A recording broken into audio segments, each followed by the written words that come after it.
Indian cricketer जिन्होंने recently new car add करी उनके गराज में। Number 6 Tilak Varma, Mahindra XCEV 9E। इन्होंने ये कार इनके फादर को गिफ्ट करी है। इस कार की कीमत है 33.26 लाख रुपीस। नंबर 5 पर आते हैं अभिषेक शर्मा। एशिया कप में मैन ऑफ द सीरीज रहने के बाद इनको मिली है हवल H9। ये एक मैसिव एसयूवी है जो आज की डेट में मिडिल ईस्टर्न कंट्रीज में काफ़ी फेमस है। इस कार की कीमत है 33.81 लाख रुपीस।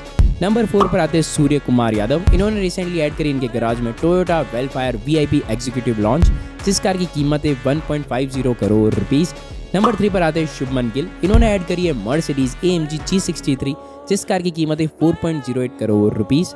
नंबर 2 पर आते हैं रोहित शर्मा। इन्होंने ऐड करी इनके गैराज में लैम्बोर्गिनी उरस SE, जिस कार की कीमत है 5.14 करोड़ रुपीस। और नंबर 1 पर आते हैं हार्दिक पांड्या। इन्होंने भी खरीदी है सेम कार लैम्बोर्गिनी उरस SE, जिस कार की कीमत है 5.14 करोड़ रुपीस।